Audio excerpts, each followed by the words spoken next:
Hi everyone, welcome to exam album. তো আমরা জানি যে এএনএম জেএনএম পরীক্ষার আর হাতে সময় বেশি নেই। তো আমরা আজকের এই ভিডিওতে ডিসকাস করব মোস্ট ইম্পর্ট্যান্ট বায়োলজি চ্যাপ্টার্স এই পরীক্ষার জন্য। তো তোমরা ভিডিওটা শেষ পর্যন্ত দেখবে। যারা সিরিয়াসলি এই পরীক্ষাটার জন্য প্রিপারেশন নিচ্ছ তাদের জন্য এই ভিডিওটা ভীষণ ভীষণ হেল্পফুল হতে চলেছে। জানিয়ে রাখি যে এক্সাম অ্যালবাম থেকে আমরা স্পেশাল রিভিশন ব্যাচ শুরু করেছি অভিজ্ঞ শিক্ষক মণ্ডলীর দ্বারা। আমি এখানে বায়োলজি পড়াবো, পিওয়াইকিউ আমরা সলভ করাবো, তারপর এখানে প্রচুর পরিমাণে এমসিকিউ বেসড প্র্যাকটিস করানো হবে, স্মার্ট রিভিশন থাকছে এবং প্রত্যেকটা সাবজেক্টের লাইভ ক্লাস, সঙ্গে recording class, mock test, study material সমস্ত কিছু মাত্র 399।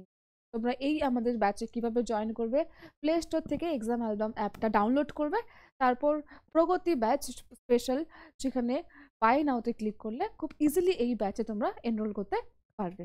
ঠিক আছে, তো চলো। তো ফার্স্ট যে পয়েন্টটা আমরা আলোচনা করব সেটা হচ্ছে জীবন বিজ্ঞানের এখানে গুরুত্বটা। এই পরীক্ষার প্রধান সাবজেক্ট হচ্ছে জীবন বিজ্ঞান, লাইফ সায়েন্স এই পরীক্ষার লাইফ চেঞ্জিং সাবজেক্ট তোমাদের জন্য। টোটাল 9 আর 10 মিলিয়ে 10টা চ্যাপ্টার আছে। এই চ্যাপ্টারগুলোকে একদম আমাদের ভালো করে গুলে খেতে হবে, কারণ একমাত্র এই বায়োলজি বা লাইফ সায়েন্স পারে তোমাকে হাইয়েস্ট স্কোর করে দিতে এই পরীক্ষাতে।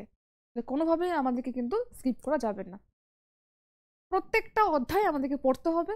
তবে আজকের এই ভিডিওতে আমরা দেখব যে পিওয়াইকিউ অনুযায়ী বিগত বছরগুলোতে কোন কোন অধ্যায়গুলো থেকে আমাদের বেশি প্রশ্ন এসেছে এবং সেই টপিকগুলোকে, সেই সেকশনটাতে আমরা একটু বেশি ফোকাস করব। আমরা কোনো কিছু বাদ দিতে কিন্তু পারবো না, পড়তে তো আমাদের সবগুলোই হবে। ঠিক আছে, দেখো, তো ক্লাস 9 থেকে টপিক আমি নিয়েছি সেল, কোষ, কোষ, তারপর কোষীয় অঙ্গাণু। এই জায়গা থেকে যদিও খুব বেশি পরিমাণে প্রশ্ন পিওয়াইকিউতে তোমরা পাবে না, ওই 2-3টা মতো পাবে সবকিছু মিলিয়ে। ঠিক আছে, কিন্তু তবুও যেহেতু আমাদের মেইন ইউনিট লাইফের স্ট্রাকচারাল অ্যান্ড তোমার হচ্ছে ফান্ডামেন্টাল, তোমার ফাংশনাল ইউনিট হচ্ছে তোমার সেল, তো আমাদেরকে সেই জন্য এটা পড়তেই হবে। ঠিক আছে, তো কোষ এবং কোষীয় অঙ্গাণু তোমরা ভালো করে পড়বে। জীববিদ্যা এবং মানব কল্যাণ থেকে দেখবে 2 থেকে 3টা প্রশ্ন কিন্তু প্রত্যেকবারই আসে জীববিদ্যা এবং মানব কল্যাণ থেকে। তারপর রয়েছে আমাদের এখানে জৈবনিক প্রক্রিয়া। জৈবনিক প্রক্রিয়া যেহেতু আমাদের এখানে প্ল্যান্ট ফিজিওলজি আর হিউম্যান ফিজিওলজি দুটোই আছে, আমাদেরকে এখানে এই যে প্রক্রিয়াগুলো আছে ভালো করে পড়তে হবে। তবে আমরা দেখেছি যে রক্ত সংবহন তন্ত্র থেকে প্রশ্ন প্রত্যেকবার এসেছে এবং পরিপাক তন্ত্র থেকে প্রশ্ন এসেছে, এর তুলনায় রক্ত সংবহন তন্ত্র বেশি এসেছে। তো যখন তোমরা ক্লাস 9টা পড়বে সমস্ত চ্যাপ্টার তো পড়বে বাবা, কোনো কিছু তুমি বাদ দেবে না, কিন্তু যখন এই টপিকগুলো আসবে তখন একটু বেশি টাইম দেবে, সেখানে আরো বেশি একটু কভার করবে, আরো বেশি এমসিকিউ প্র্যাকটিস করবে। এই যা আর আছে আমাদের এখানে জীবন ও তার বৈচিত্র্য এবং অন্যান্য। জীবন এই পড়াগুলো হয়ে গেলে আমরা দেখেছি না, জীবন ও তার বৈচিত্র্য থেকে অধ্যায়টা হয়তো বড় হতে পারে কিন্তু খুব বেশি প্রশ্ন কিন্তু পিওয়াইকিউতে পাবে না। তো এটাকে আমরা বাদ দেব না, অবশ্যই ভালো করে পড়বো, কিন্তু এইগুলোকে আমরা আরো বেশি ফোকাস করবো, দেন এটাও পড়বো। ঠিক আছে, 3 নম্বরে আসছে আমাদের ক্লাস 10-এর টপিক। ক্লাস 10 থেকে দেখবে প্রাণী হরমোন। আজকেই যেমন আমি একটা ভিডিও দিয়েছি, দেখবে তোমরা এসএলএসটির তোমার পরীক্ষা হলো 2025 লাইফ সায়েন্স 9-10-এর, পারলে তোমরা সেই ভিডিওটা দেখবে। টোটাল 60টা প্রশ্ন আছে, পার্ট 1-2তে ভিডিও রেকর্ড করে আমি পোস্ট করেছি ইউটিউবে। প্রশ্নগুলো জাস্ট তোমরা দেখবে, আমি যে তোমাদেরকে এমসিকিউ গুলো সলভ করাই তোমরা ম্যাক্সিমাম কোয়েশ্চেন সেখান থেকেই কমন পাবে। এবং প্রাণী হরমোন থেকে তোমরা এখানে বেশ কতগুলো প্রশ্ন দেখতে পাবে। তো প্রাণী হরমোন থেকে আমরা পিওয়াইকিউ এনএম জেএনএম দেখেছি, প্লাস এই ধরনের পরীক্ষাগুলোতেও আসে, তো এটা আমরা ভালো করে কভার করব। কোষ বিভাজন থেকে তো অবশ্যই প্রশ্ন আসবে, কোষ বিভাজনের যে বিভিন্ন দশাগুলো কোন দশায় কি হয়, তো ওটা তোমাকে পুরো ঠোঁটের উপরে গেঁথে রাখতে হবে ভালোভাবে, যেরকমই ঘুরিয়ে পেঁচিয়ে আসুক না কেন পড়তে পাবা হবে। আরেকটা কথা আমি বলে রাখি এই কোষ বিভাজন প্রসঙ্গে প্রসঙ্গে যে ক্লাস 10-এ কিন্তু কোষ বিভাজনটা খুব বিস্তারিতভাবে নেই, প্রত্যেকটা দশা কিন্তু ভালো করে বোঝানো নেই, ওইটুকুনি পড়লে বাবা হবে না। এই জন্য তোমাদেরকে এটা একটু ক্লাস 12 স্ট্যান্ডার্ড পড়তে হবে। ঠিক আছে, চেষ্টা করবে এটা তোমরা একটু হায়ার লেভেলে পড়া, যেখানে তোমরা সব প্রশ্ন সলভ করতে পারবে। কারণ প্যাকাইটিন দশা, তারপর তোমার জাইগোটিন দশা, ডিপ্লোটিন দশা, এই যে দশাগুলো আছে না, আমাদের মিওসিসের যে মিওসিস 1-এর প্রোফেজ 1-এর ভেতরে, তো এই উপদশাগুলো কিন্তু 10-এর বইতে তুমি পাবে না। তো এইগুলা কিন্তু খুব ভালো করে পড়তে হবে, এখান থেকে প্রশ্ন পরীক্ষাতে আসে, ঠিক আছে। সপুষ্পক উদ্ভিদের যৌন আচরণ, এটাও তোমাদেরকে হায়ার লেভেল থেকে পড়তে হবে, যেটুকুনি বইতে আছে ওইটুকুনি সাফিসিয়েন্ট না। আমি বলে রাখি, জীবনের প্রবাহমানতা, জীবনের প্রবাহমানতা যেটুকুনি বইতে আছে 10-এর, ওইটুকুনিতে তোমাদের কিন্তু হবে না। এটাকে তোমাদেরকে হায়ার লেভেল কিন্তু স্টাডি করতে হবে। তারপরে আসে বংশগতি এবং জিনগত রোগ। বংশগতিতে মেন্ডেলের এক সংকর জনন, দ্বিসংকর জনন যে অনুপাতগুলো আছে, যে এক সংকর জননে তোমার ফিনোটাইপ অনুপাত F2 জনতে আর জিনোটাইপ অনুপাত, এই অনুপাতটা ভালো করে মুখস্থ রাখবে। আর যে দ্বিসংকর জনন আছে, যেমন আজকেই SLST-তে এবারে এসেছে যে দ্বিসংকরে তোমার F2 জনুতে ফিনোটাইপিক অনুপাত, যেটা 9:3:3:1 এইটা এসেছে, হয়তো জিনোটাইপ আসতে পারতো। ঠিক আছে, তোমরা কমেন্ট সেকশনে আমাকে জানিও যে জিনোটাইপ অনুপাতটা কি হয়। আচ্ছা, এরপর আসে অভিব্যক্তি এবং অভিযোজন। অভিব্যক্তি অভিযোজন ভালো করে পড়তে হবে। অভিযোজনের এখানে বেশ কতগুলো কিন্তু আমরা দেখব, যে শারীরবৃত্তীয় অভিযোজন, অঙ্গ সংস্থানগত অভিযোজন আরও রয়েছে। এই অভিযোজনগুলো ভালো করে পড়বে, অভিব্যক্তিটাও পড়বে, তবে অভিযোজনটা কিন্তু পরীক্ষা বেশি ইম্পর্টেন্ট। ওই যে জাঙ্গল উদ্ভিদ ভালো করে পড়বে, লবণাম্বু উদ্ভিদ, এই জায়গাগুলো, কারণ এই জাঙ্গল উদ্ভিদ, লবণাম্বু উদ্ভিদ থেকে এবার প্রশ্ন এসেছে যে জরায়ুজ অঙ্কুরোদ্গম দেখা যায়, এই টাইপের প্রশ্ন কিন্তু আমাদের এএনএম জেনের মতো এসেছিল, মনে আছে? তো এই যে জরায়ুজ অঙ্কুরোদ্গম দেখা যায় লবণাম্বু উদ্ভিদে। তারপর কেম জাতীয় উদ্ভিদ, যেটা তোমার হচ্ছে জেরোফাইট বা তোমার এই জাঙ্গল উদ্ভিদ, তো এইগুলো মাথায় রাখতে হবে, আমাদেরকে মাথায় রাখতে হবে। এর আগে একবার এসলো তোমার পিওয়াইকিউতে দেখবে, নিমজ্জিত পত্ররন্ধ্র দেখা যায় নিম্নলিখিত কোন তোমার হচ্ছে যে উদ্ভিদে, দেখেছো হয়তো, সেখানে আমাদের ক্যাকটাস উত্তরটা হতো নিমজ্জিত পত্ররন্ধ্র দেখা যায়। এটা এক প্রকার জেরোফাইট বা জাঙ্গল উদ্ভিদ, যাতে বাষ্পমোচনটা তাদের হ্রাস হয়, বাষ্পমোচন প্রতিরোধ করার জন্য এটা ঘটে। তো এটা আমাদের মনে রাখতে হবে। ক্লাস 10-এ দেখবে পরিবেশ সম্পদ সংরক্ষণ, এটা মার্চ করে পড়তে পারো তোমরা, এটাকে একটা কম্বাইন করে, কারণ 9-এও আছে 10-এও আছে। তবে একটা কথা, যেটুকুনি দেওয়া আছে 9-10 মিলিয়ে, ওইটুকুনি এখানে কিন্তু এনাফ না, এর বাইরেও আমরা দেখেছি পিওয়াইকিউ তো প্রশ্ন আছে। তো আমাদের চেষ্টা করতে হবে এটা 10th নয়, এটা 12th স্ট্যান্ডার্ড আমরা পড়বো। এবার আমি তোমাদেরকে একটা বোনাস কিছু টিপস দিতে চাই। তো আমাদের বোনাস টিপসটা হচ্ছে কি, কোন জায়গাগুলোকে আমাদেরকে হায়ার লেভেল পড়তে হবে, যেখানে 9-10 কিন্তু সাফিসিয়েন্ট নয়। দেখো, হিউম্যান রিপ্রোডাকশন, মানব জননটা তোমরা পড়বে, এটা কিন্তু নেই তোমাদের, কিন্তু তবুও তোমরা এটা পড়বে, মানব জননটা। আর তারপর স্পারমাটোজেনেসিস পদ্ধতি, উজেনেসিস পদ্ধতি, এই দুটো পদ্ধতি পড়বে, কারণ এখান থেকেও এমসিকিউ এসেছে। তারপর ডিএনএ স্ট্রাকচারটা তোমাদের ক্লাস 10-এ অল্প একটু আছে, ওইটুকুনি তো হবে না, প্লাস বায়োমলিকুল বা জৈব অণুতে যেটুকুনি আছে জীব সংগঠনের স্তর, ওটাতেও হবে না। তো এটা তোমাদের আরো একটু বেশি করে পড়তে হবে।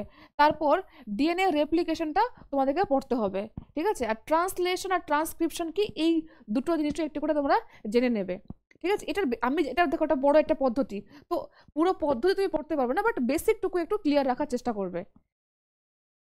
তারপর ইমিউনিটি অ্যান্ড ভ্যাকসিনেশন, জীববিদ্যা মানব কল্যাণে দেখো ইমিউন সিস্টেমটা আছে, কিন্তু যেটুকুনি রয়েছে ইমিউন সিস্টেম, ওইটুকুনি কিন্তু তোমাদের হবে না।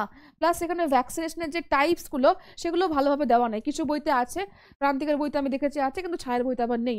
তো সেরকম পড়লে কিন্তু হবে না, কারণ ভ্যাকসিনেশন থেকে 2021 সালে একটা প্রশ্ন পরীক্ষাতে এসেছিল, তো যেটা ইনফ্লুয়েঞ্জা টাইপ বি ছিল প্রশ্নটা। আমাদেরকে এই জন্য ইমিউনিটি ভালো করে পড়তে হবে। আজকেই যেমন রস ভিত্তিক অনাক্রমতা এসেছে এসএলএসটি পরীক্ষাতে, আর আমি দেখবো তোমাদেরকে আমি পড়িয়েছি কিন্তু জীববিদ্যা মানব কল্যাণ, আমার ইউটিউবেও করানো আছে, একদম আমার চ্যানেলে নতুন। আমি তোমাদেরকে জানিয়ে রাখি, আমাদের এই চ্যানেলে এর আগের বছর, তার আগের বছর, এবছর আমি কিন্তু প্রচুর ক্লাস করিয়েছি। তোমরা একটু প্লেলিস্টগুলো চেক করতে পারো, আমি প্লেলিস্টগুলো দিয়ে দিচ্ছি এখানটাতে, তোমরা দেখতে পাবে স্ক্রিনটাতে। তো এই প্লেলিস্টগুলো চেক করবে, আমি লিঙ্ক দিয়ে দেবো ডেসক্রিপশন বক্সে। ভ্যাকসিনেশন ভালো করে পড়িয়েছি, ইমিউনিটি পড়ানো আমার রয়েছে, দেখে নেবো একবার করে। হিউম্যান হেলথ অ্যান্ড ডিজিজেস, তোমাদের জীববিদ্যা মানব কল্যাণে জাস্ট অল্প একটু ডিজিজ দেওয়া আছে, ব্যাকটেরিয়া ঘটিত কয়েকটা আছে, আর তোমার ভাইরাস ঘটিত, ওইটুকুনি তো হবে না।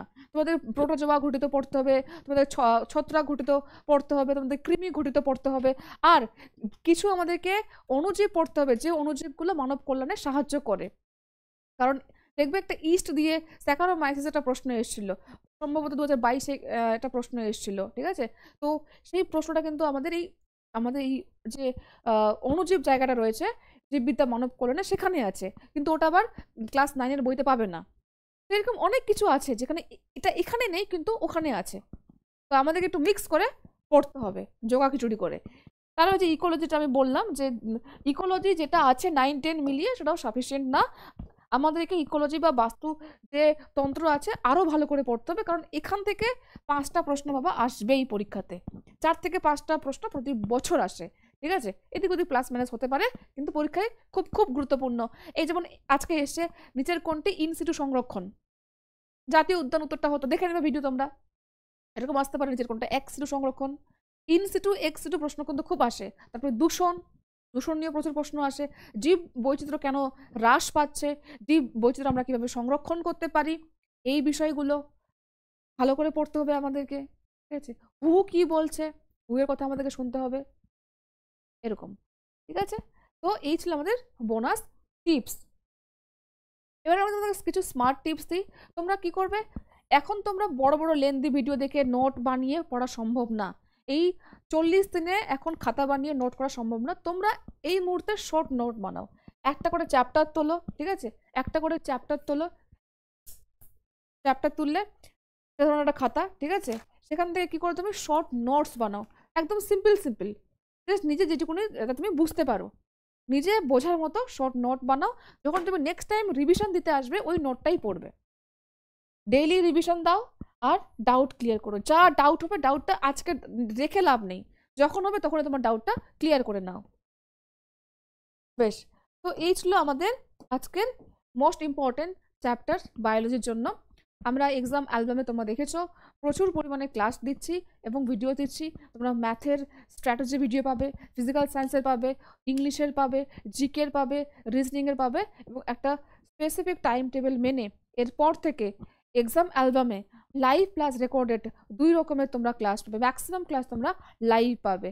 তো যারা এবছর এএনএম জেএনএম পরীক্ষা দিচ্ছ আমার প্রিয় ছাত্রছাত্রীরা, ফিউচার নার্সেস, তোমাদের আমি এটাই বলবো যে বিষয়গুলো আমি তোমাদেরকে বললাম সেগুলোকে মাথায় রাখো, সেগুলোকে ভালো করে পড়ার চেষ্টা করো, একটা টাইম টেবিল মেনে একটা নির্দিষ্ট রুটিন অনুযায়ী ডিসিপ্লিন মেনে এগুলোকে পড়ো, দেখবে তোমাদের 70% থেকে 80% কভার হয়ে যাবে সিলেবাসের, 70% থেকে 80% তোমার কিন্তু আরামসে হয়ে যাবে, ঠিক আছে? আর যেগুলো এমন না যে আমি কোনো কিছু বাদ দিলাম, অনেকে হয়তো ভিডিওর কমেন্টে বসে বলে যাবে যে ম্যাম তাহলে বাকিগুলো কি পড়বো না, না বাবা, বাকি সবই পড়তে হবে, সব পড়বে, কিন্তু এগুলোর উপর তোমরা বেশি ফোকাস করবে। আর যেটা আমি বোনাস টিপ দিলাম, যে টিপসগুলো দিলাম সেই টিপসগুলো কিন্তু ফলো করবে, যে এই জায়গাগুলো একটু মাথায় ভালো করে রাখতে হবে। বায়োলজির ক্লাস আসবে আমার চ্যানেলে, তোমরা সেই ক্লাসগুলো দেখবে। আমি এমসিকিউ প্র্যাকটিস সিরিজ শুরু করবো, স্মার্ট রিভিশন সিরিজ। আমার এই স্মার্ট রিভিশন সিরিজে তোমরা সবাই জয়েন হবে, ক্লাসগুলো ভালোভাবে করবে। আর আমাদের ব্যাচে জয়েন হতে চাইলে আমাদের সঙ্গে যোগাযোগ করতে পারো, ফোন নাম্বার 8509386897, এই ফোন নাম্বারে তোমরা অবশ্যই যোগাযোগ করো। তো অল দ্য বেস্ট সবাইকে, টাটা। এই শেষ মুহূর্তে অল্প সময়ের মধ্যে কিভাবে রিভিশন করবে, কিভাবে প্রিপারেশন নেবে, কিভাবে এই সময়টাকে কাজে লাগাবে, তা নিয়ে কি চিন্তিত?